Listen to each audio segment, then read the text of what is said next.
تو انگریز یہاں انٹر ہوا.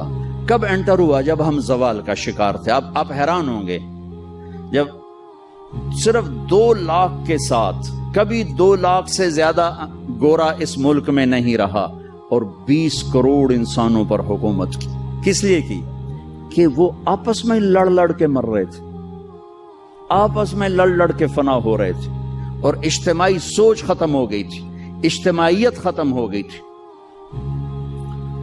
تو 1757 میں سراج الدولہ کو شکست ہوئی، اور وہ اس کا حقدار تھا کہ اسے شکست ہوتی.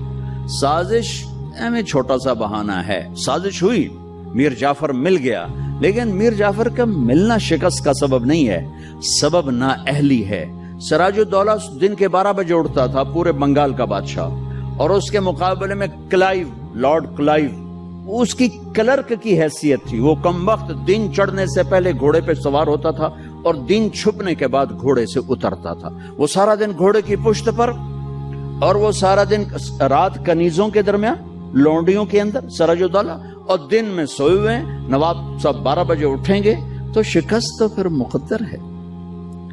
میدان ان کے ہاتھ میں ہوتا ہے جو میدان میں کھڑے ہوتے ہیں. راگ و رنگ، ناچ گانا، موسیقی، یہ زوال کی نشانیاں ہیں. جو قومیں تباہ ہوتی ہیں وہ سارنگی کی سر پہ تباہ ہوتی ہیں. جو قومیں سر اٹھاتی ہیں وہ تلوار کی جھنکار پہ سر اٹھاتی ہیں، وہ تیر کی سنسناہٹ پہ سر اٹھاتی ہیں. میری ساری نسل گانے بجانے میں ڈوب چکی ہے، اور میرے دانشور اس کو تہذیب اور ثقافت کا نام دینے کے لیے سارے زور لگا رہے ہیں. ارے مجھے چھوڑ دو، میری بات دیوار پہ مار دو. پاگلو، اپنے شاعر کو پڑھ لو جس کو تم سارے مانتے ہو. تجھ کو بتاتا ہوں کہ تقدیر امم کیا ہے، شمشیر و ثنا اول، طاؤس و رباب آخر. جب قومیں اٹھتی ہیں تو ان کے نغمے تلوار کی جھنکار ہوتی، گھوڑوں کی ہن ہناہٹ ہوتی ہے. ولادیات ذبحان، قربان جو میرا اللہ گھوڑوں کے ہن ہنانے کی قسم اٹھا رہا. ہائے ہائے ہائے ہائے. ولادیات ذبحان فالموریات قدحا فالمغیرات صبحا فاثرن به نقعا ووسطن به جمعا. تیمور نے دنیا فتح کی، کبھی محل میں زندگی نہیں گزاری، خیموں میں کم وقت سوتا رہا، ساری زندگی خیموں میں سویا. چنگیز خان دنیا کا سب سے بڑا فاتح ہے، ساری زندگی خیمے میں سویا، کبھی محل میں نہیں سویا. اس کی اولادوں نے سونے چاندی کے گھر کھڑے کر دیے، وہ موت تک خیمے میں سویا. کہ آؤ میں تمہیں بتاؤں، آؤ میں تمہیں بتاؤں کہ قوموں کی تقدیر کیا ہے، بلندی کب آتی ہے، زوال کب آتا ہے. جب شمشیر ہوتی ہے، تیر و تلوار کے نغمے ہوتے ہیں تو یہ اوپر اٹھتے ہیں، اور جب تان سین ہوتے ہیں اور طبلے کی تھاپ ہوتی ہے اور سارنگی کی سر ہوتی ہے اور گانے والی کیا آواز ہوتی ہے، تو پھر وہ قومیں سو جاتی ہیں، ڈوب جاتی ہیں، ہلاک ہو جاتی ہیں، تباہ ہو جاتی ہیں. تم شریعت کو بیچ سے نکال دو، تاریخ کو بیچ میں لاؤ کہ قوموں نے عروج کیسے پکڑا، زوال کیسے آیا. سارے حکمران ڈوبے ہوئے تھے سارنگیوں میں، کنیزوں میں، تو اللہ نے انگریز بھیجا، جاؤ ان سب کو جوتے مارو اور ان کو تخت سے کان سے پکڑ کے اتار دو. آخری میں ٹیپو سلطان تھے، لیکن جب کوئی قوم ڈوبتی ہے تو ایک فرد مشکل سے ہی کسی کنارے لگا سکتا، لہذا اپنی جان کی قربانی دے گئے. 1799 4 مئی 1799 دریائے توی وہاں بہتا ہے، اس میں اپریل کے اینڈ میں سیلاب شروع ہو جاتے ہیں اور فوجیں رک جاتی ہیں. لیکن میرے اللہ کو مسلمانوں کا اقتدار ختم کرنا تھا، تو اس سال موجیں ہی نہیں آئیں، سیلاب ہی نہیں آیا، دریا خشک پڑا تھا. اور انگریز کی مدد کرنے والے کون؟ نظام الدین، حیدرآباد کے مسلمان حکمران. مرہٹے تو چلو ہندو تھے. جب ضمیر سوتا ہے، جب حکومتیں کیوں چھینی؟ کہ ٹیپو جیسے شاہ سوار کے لیے، شیر نر کے لیے نظام الدین کی فوج آ رہی، مسلمان فوج آ رہی، اس کے لیے تو انہیں ڈوبنا چاہیے، انہیں مرنا چاہیے، انہیں غلامی کا طوق پہننا ہوگا. میرے رب کا نظام ہے، میرے رب کا قانون ہے. کہ یہاں نااہل کو نہیں بٹھایا جا سکتا، اہل ہی آتے ہیں تو نظام چلتا۔ وہاں میر صادق جڑ گیا، ادھر میر جعفر جڑ گیا۔ این جب وہ اگر یہ نہ بھی ہوتا نا تو بھی ہو ہی جانا تھا۔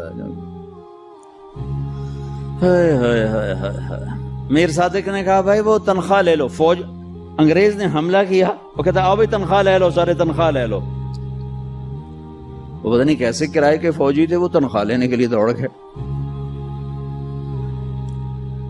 ٹیپو کھانا کھا رہے تھے، نوالا ہاتھ میں تھا کہ شور پڑا کہ جی قلعے کی دیوار ٹوٹ گئی، فوجیں داخل ہو گئیں، کھایا نے بھی چھوڑ دیا۔ شیر کی ایک دن کی زندگی گیدڑ کی 100 سال کی زندگی سے بہتر ہے۔ انہیں پتا تھا اب کوئی راستہ نہیں ہے، اپنی جان کا نذرانہ دیا تو جنرل ہیرس نے کہا آج ہندوستان ہمارا ہے۔ پھر دلی بھی آ گئے۔ شاہ عالم ثانی کے زمانے میں دہلی میں انگریز داخل ہو گئے،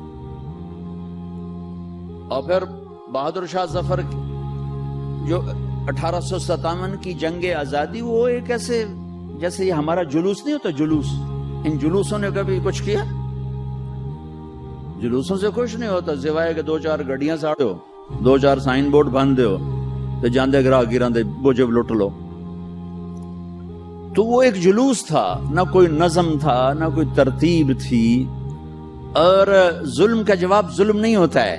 جب انہوں نے دلی پہ قبضہ کیا تو انگریز عورتیں تھیں وہاں، 70 انگریز عورتیں تھیں اور 30-40 بچے تھے، انہوں نے سب کو ذبح کر دیا۔ ان کے ساتھ اللہ ہوگا جو عورتوں کو ذبح کر دیں، جو بچوں کو ذبح کر دیں۔ میرا دین ظلم کی اجازت نہیں دیتا۔ حضرت علی اور یہودی آپس میں جنگ ہو رہی، خیبر قمواس کا قلعہ، ابھی بھی اس کی دیواریں کھڑی ہیں۔ میں پچھلے سال گیا تھا وہاں، اس کو دیکھا تھا جا کر، جہاں سے حضرت علی چڑھے، دروازہ توڑا سر، تو اس پر وار کرنے لگے، اس نے منہ پہ تھوک دیا، تلوار پیچھے کر لی، کہ چلو دوبارہ۔ کہنے لگے ہیں دوبارہ کیوں؟ مجھے قتل کیوں نہیں کیا؟ تو میرے اوپر چھا گیا تھا، کہ پہلے تو میں اللہ کے لیے قتل کر رہا تھا، جب تو نے میرے منہ پہ تھوکا تو مجھے غصہ آ گیا، مجھے ڈر لگا کہ تمہارا قتل میرے غصے کی وجہ سے کہیں نہ ہو، اللہ نہ ناراض ہو جائے، میں تمہیں اللہ کے لیے قتل کر رہا ہوں۔ انہوں نے کہا میاں مجھے کلمہ پڑھا دے، مجھے نہیں لڑنا۔ اور جب اسلامی لشکر جاتے تھے تو حکم ہوتا تھا کسی بچے کو نہیں قتل کرنا، کسی عورت کو نہیں قتل کرنا، کسی گرجے کے راہب پادری کو نہیں قتل کرنا، بوڑھوں کو نہیں قتل کرنا، درختوں کو آگ نہیں لگانی، درختوں کو نہیں کاٹنا۔ اس نے ناکام ہونا ہی تھا، لیکن اس میں مرزا الہی بخش، نجف خان، نواب شجاع الدولہ، یہ 3 آدمی اس میں ذریعہ بنے۔ لیکن وہ نہ بھی ذریعہ بنتے تو بھی وہ معاملہ 4 دن بعد پھر ہو جاتا، 4 دن پہلے 4 دن بعد ہوتا، لیکن ان کے ماتھے پر رسوائی کا داغ لگنا تھا، اور ان کی قبروں نے موت تک نحوست دیکھنی تھی، اور ان کی ہڈیوں نے نحوست دیکھنی تھی۔ تو مرزا الہی بخش، نواب شجاع الدولہ اور نجف خان، یہ انگریزوں سے مل کر انہوں نے راستہ بنایا، اور یوں 1857 پر آ کر مکمل زوال ہو گیا۔ اور پنجاب میں رنجیت سنگھ آ گیا، ایک گجران والے کا تھا، ڈاکو سے بادشاہ بن گیا، لیکن کم وقت اتنا کامیاب حکمران نکلا کہ انگریز آنکھ نہیں اٹھا سکے جب تک رنجیت سنگھ زندہ رہا۔ ایک آنکھ ضائع ہو گئی تھی جنگ میں۔ ایک وزیر مسلمان تھا، اسے کہنے لگا تم لوگ کہتے ہو تمہارے قرآن میں ہر چیز کا ذکر ہے، انہو لذکر لک ولقومک، اور ایک اور آیت اس کے فیہ تبیان لکل شیء، آیت نہیں ہے، مضمون ہے علماء کی بات۔ انہوں نے کہا جی، وہ کہنے لگا میرا نام کہاں ہے، میرا نام قرآن میں کہاں ہے؟ وہ کہنے لگا توڑا نام کیوں نہیں ہو سکتا قرآن؟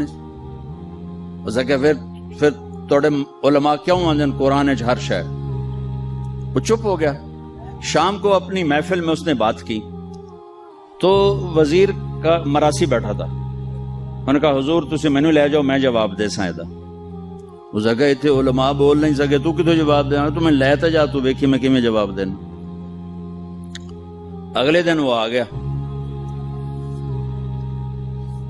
کہنے کا حضور وہ کل بات بیچ میں رہ گئی تھی، یہ بات تو ساڈا مراسی تو جواب دے گا، عالم دی لوڑ ہی کوئی نہیں۔ اس جگہ اچھا اوئے میرا نام ہے قرآن کہ جی ایک واری دساں 10 واری دساں؟ اس جگہ ایک واری دس دے مینوں سہ۔ اچھا وہ ایک آنکھ نہیں تھی، کانا تھا، کانا۔ تو اس نے کہا ساڈا قرآن 100 واریاں دا کان من الکافرین، کان من الکافرین، ایک کافر ہونا ہے تے کانا ہونا ہے تے تو ہی ہوتا ہے، اور کیڑا ہے وہ؟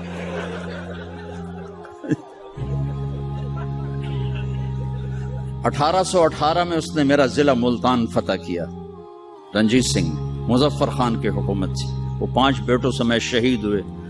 وہ خود بڑے عالی حکمران تھے، لیکن نہ عوام میں جان تھی نہ فوج میں جان تھی، صلاحیتیں ختم ہو چکی تھی، شہید ہو گئے، 5 بچوں سمیت شہید ہو گئے۔ پھر اس نے، اس کمبخت نے وہاں میرے علاقے میں 3 بازار حسن قائم کیے، ایک ملتان میں بنایا طوائفوں کا اڈا، ایک کیروڑ پکا میں بنایا، اور ایک میرے تلمبے شہر میں آیا، اور وہاں اس نے کوئی 1 مہینہ قیام کیا، چونکہ بہت خوبصورت جگہ تھی، دریائے راوی اس کو ہٹ کرتا ہوا گزرتا تھا، اور کھجوروں کے باغ تھے بڑے زبردست۔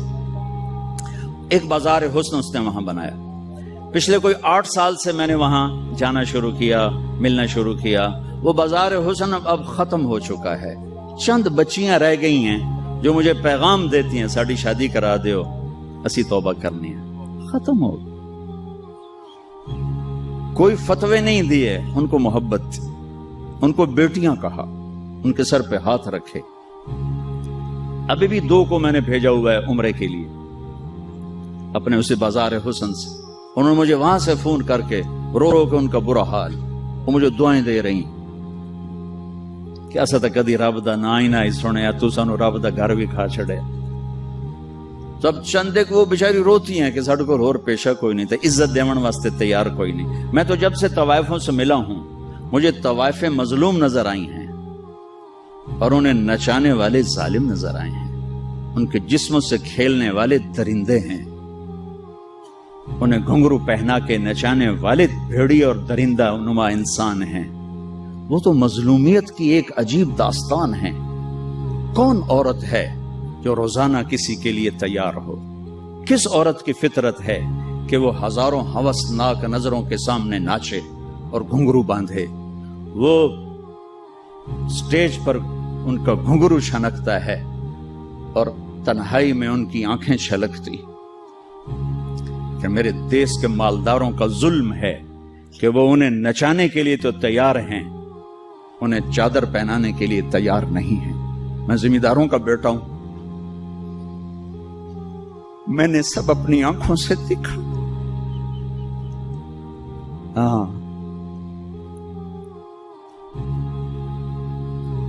مالداروں کی ہوس کا نشانہ بننے والی طوائف ہو گئی، اور مالدار چودھری صاحب بھی رہا، کوئی دامن پہ داغ ہی نہیں۔